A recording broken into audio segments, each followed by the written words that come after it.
La la la la la la la. Oh, a wall bracket. What would a $3.97 wall bracket be able to teach you about concrete? I want to make this video short. I want to do some teasers in it, but I want to do it so the teasers stockpile. You know the way I do it, data stack.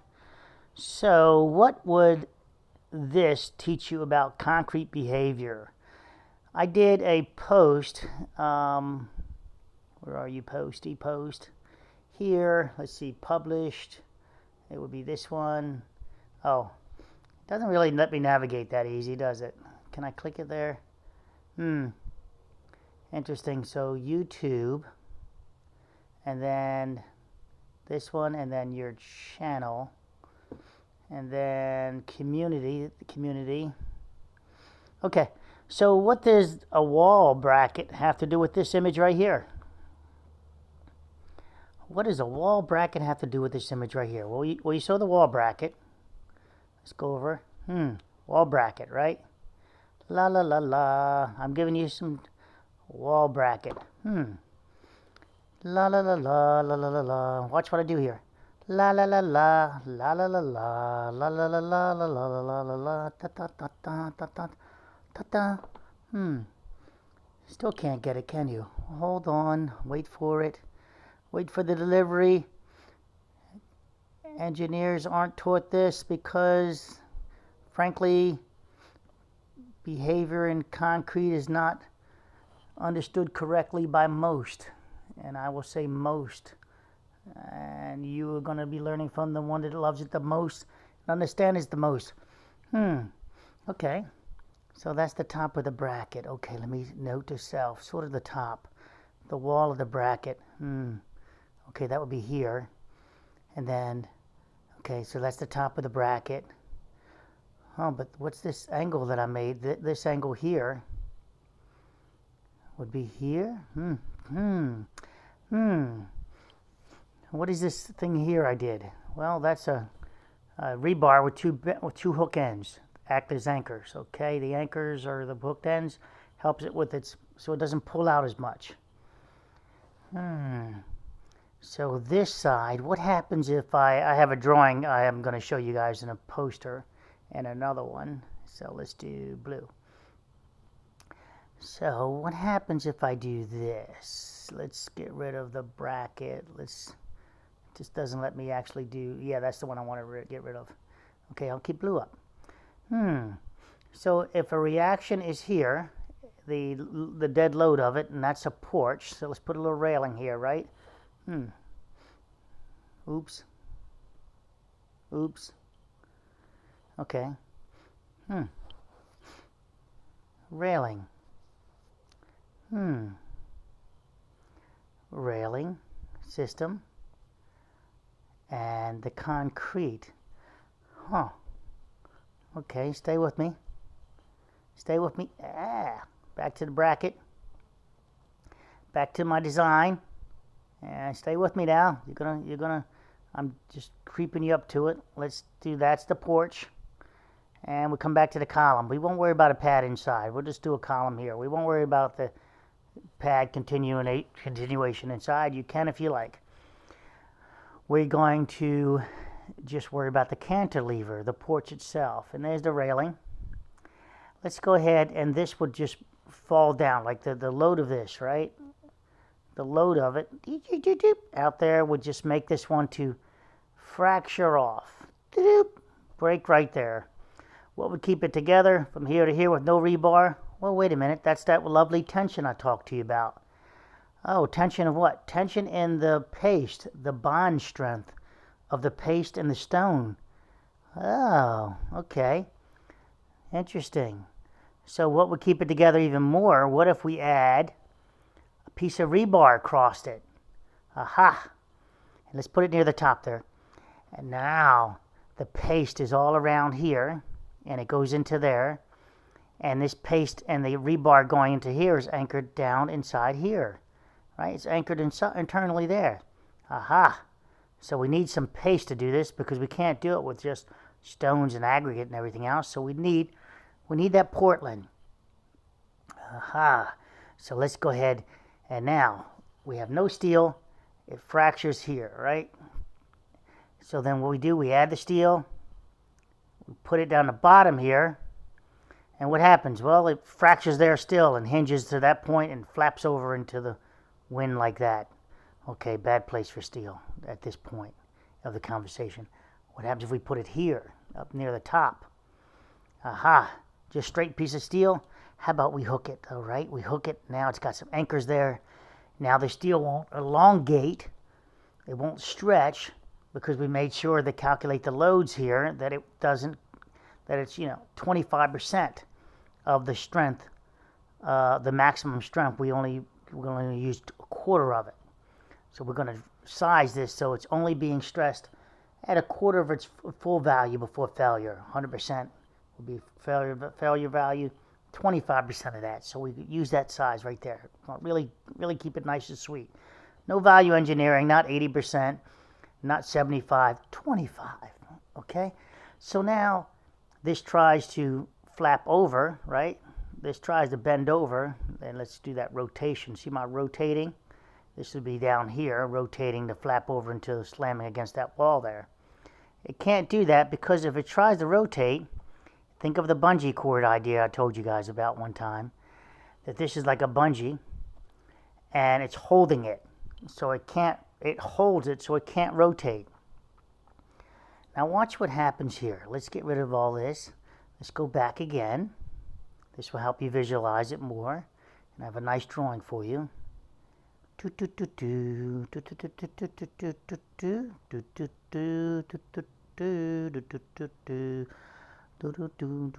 Color, green, sounds good to me.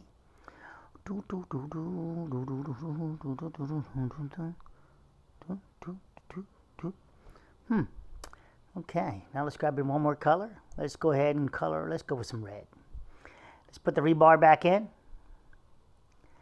Now, this little triangle I made, let's go ahead and remove it with a saw. Just chop it out.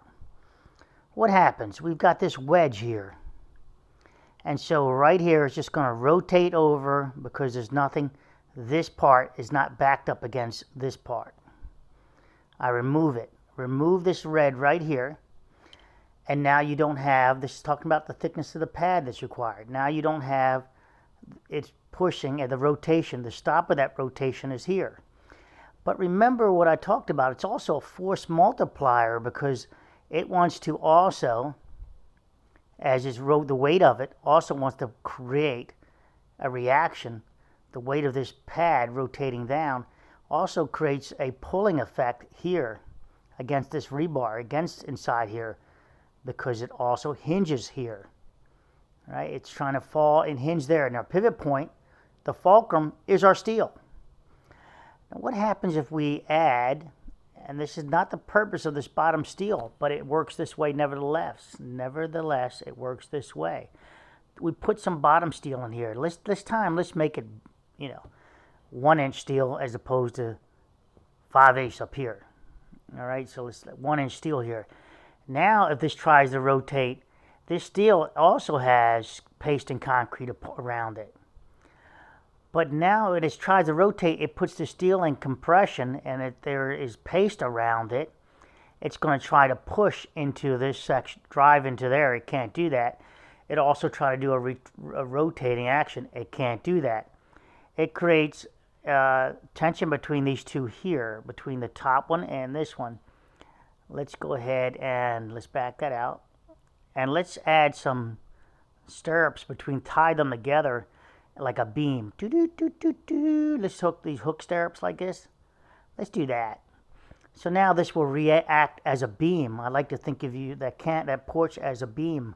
A cantilever beam. But don't be stingy on the shear links. Shear links. These things here, right? Don't be stingy on them. Don't get stingy saying you don't really need the bottom steel. That bottom steel also confines. It confines the forces. It makes them redirect, if you will.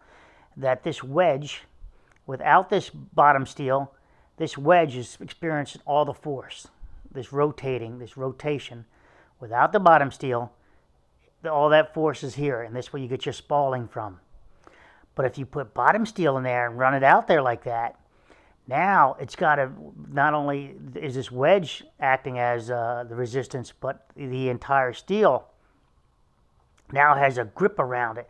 It would be like you holding a long stick on each and a stick. Grip each end of the stick, and then grip and do not let go. Now push your hand. Try to push your hands together. You'll see that the force, you gripping here and gripping here, without letting go, you're just creating a compression inside here, and it's still staying inside the stick. And that's what I want you to visualize, the value of the bottom of the bottom steel, the value of it.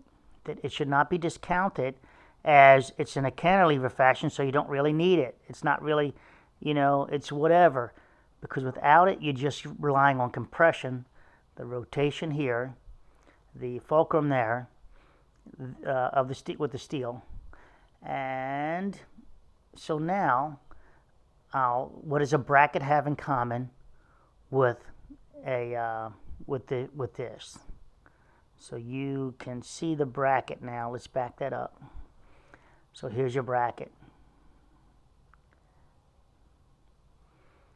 There's your bracket. If I remove this, I remove this wedge here, I just get this flapping over, don't I? If I load it here, it would just bend over, but we know the forces drive down the bottom of that bracket, this bracket here, to support it back to the column. That's in essence what you're looking at internally. You're looking at, if you can visualize it, just a bracket. The concrete is the bottom bracket right here. But if you add this other steel, you get to also take advantage of it that way. The hooks, I want you to see how this develops, how you can get all the strength out of it. And you just to eliminate this rotation. What does all this junk that I'm saying have to do with this? With this? Well, they put the supports at the wall there, at the very wall there. And if the supports are at the wall, so here's our wall, and here's our pad out here, and you put supports here, remember that rotation that wanted to happen? Well, now you've moved it out to here where your supports are. The pivot point is no longer back here. It's out where you now put what I call intercepting the load path. You've now intercepted with these columns, with the columns out there, and the rotation still wants to take place, but now you've got a new point of it wanting to rotate from pivot from there, because you created that seesaw. You know a seesaw, right? You know how a seesaw works. You climb on it and you put the pivot point there. Well, excuse me, clear my throat.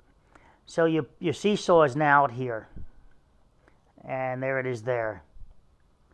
So as this wants to rotate, you've got your seesaw action here, which is possibly not developed and designed for that.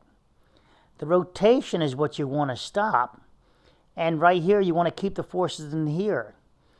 The seesaw effect will have an effect of multiplying and creating more of a strain here to want to pull it away. Remember, if this drives down, the seesaw will be here, it will be a lever, and it will want to pry it out even more. That's why I argue that the post in this video, in this imagery, appears to not be of the best position.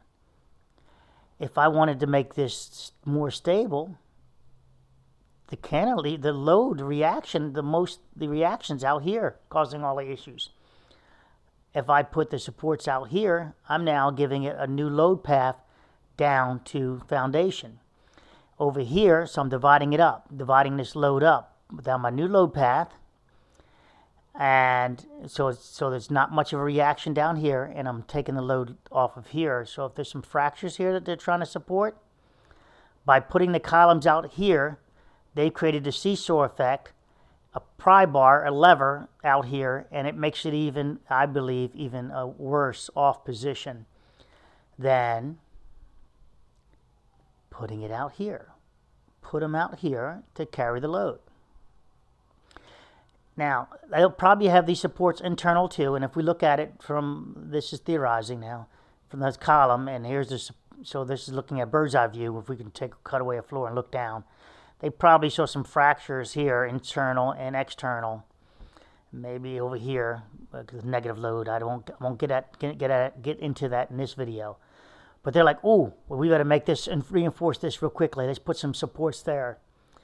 But that's not where the problem developed from. It's the developing problem is the cantilever. This guy. Take the load there off Annie. Take the load off Annie, and put the load right on down to the foundation. Okay, so much for that. Let's see if we can go backwards a page. No. All right. So that was a fail. Okay, and let's get rid of that. So let's see if I can do this again. I'll try to go back. That didn't work. Let's do that again. So I'll go here, and community. So this is why, so they don't really teach this in school. This is things that you have to learn and learn the behavior of. Now, I get the copycatters, and my man Phil told me I should accept it. Like I already did a video about tension. No sooner I release it the same day to another guy that never talked about tension in engineering his videos, he starts talking about it's tension really that causes the separation, not the anyway. I'm like, you know what, Phil? I thank you for telling me to chill out and accept that you're not going to get credit, meaning I'm not going to get credit, and the followers will come, and that's what really counts, is that we do that. So with that in mind, I have to accept that I won't get credit for teaching this. But I would hope that the expert engineers will take this to heart and think about your post. When you put a post in there, it's a seesaw at that point. You're intercepting loads, I call it. You're intercepting the load path. Did you just create a pry bar, a lever effect, and create more of a rotation, a pry bar effect, than you wanted to? Because the load is still happening out here. It's still out here at these porches, right? The overhang, it's still there. And then you put this column, these other supports out here, they create a lever action, which creates more of a force multiplier with the same load to be able to rip this off. Rebar and everything else in there is what really helps. You need to know your rebar location inside here, inside this concrete pad. Does it have the top rebar? Does it have the bottom rebar? It really matters, because if it does not have the bottom rebar, it's going to be the end of this video. It does not have the bottom rebar, and you put post out here, and this load is now in this capacity, you'll get fractures here. Because now you're intercepting the load, and it's no longer this load. This steel is not active like it's supposed to be in this cantilever action. And so intercepting it out here now without bottom steel present, would then put this top steel and a smiley face, saggy, right? So we don't want that. So you have to know if there is top steel and bottom steel. If there's top and bottom steel, supports can go out here. If there's just top steel, supports out here is not really a good thing, because if you're intercepting the loads, this top steel you're creating an issue now. Now, I'm not even getting into the profile of this going left and right with this column, because they just did this move here, which is very interesting. I'd like to know what their intent was, but I'm showing you without bottom steel, you don't put that out there. So you need to know where the steel is. And I looked up these floors, and I don't see any exploratory action going on. Although I'm willing to, if someone that lives in these apartments, if they're willing to send me the pictures and keep it private, I mean, if you want me to keep it private, I'll keep it private, and we'll share. I'll share what I think. Yes, bottom steel matters. This, the other building like this did have bottom steel. It also had top steel. It does matter, the placement of such, like I stated. I don't really want to get into this part, but I'll just dive in just a little bit. Just here's the floor above. We just discount that for load right now, but the steel coming across the top, let's say it goes in and out, comes into the other floor now. Now I had it stopping in this column here before. Now let's run it all the way across. You're intercepting it here. You create, and you get this cantilever action. You're actually stressing over here also, if this is loose, and it's loose. If we start seeing cracks inside there, and why would we see cracks inside here over here? Why here? Why here?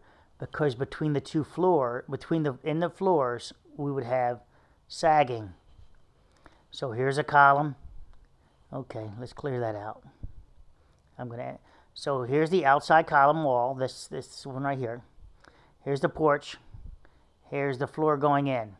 So floor, F for floor, and other column where it meets this area here would be sagging. Let's put an S for sagging. And that sagging could cause fractures here, stressing it there, giving the illusion that, oh, we're getting some type of punch shearing going on.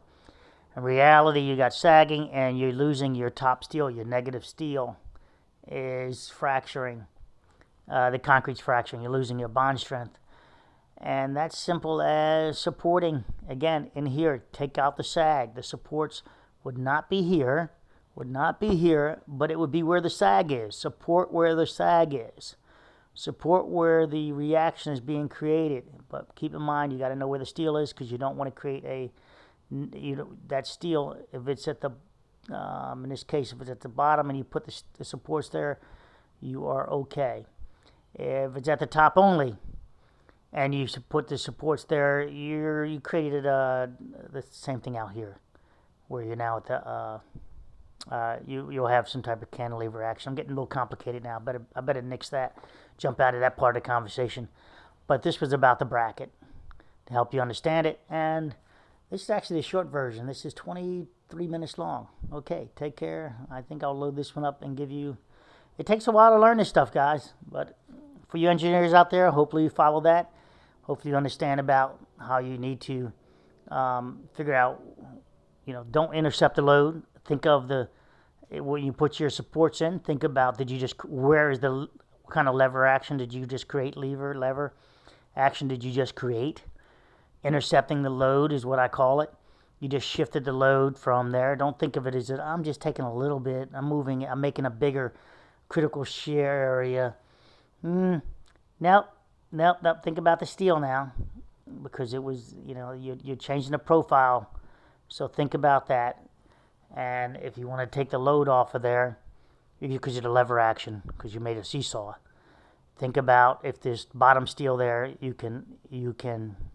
So back to this, if there's bottom steel, you can put the supports out here. If there's only top steel, you do not want to put the supports out here, again, because just think of that, and that's the concrete, and your supports out here would cause, it's a negative, the load would cause your deflection.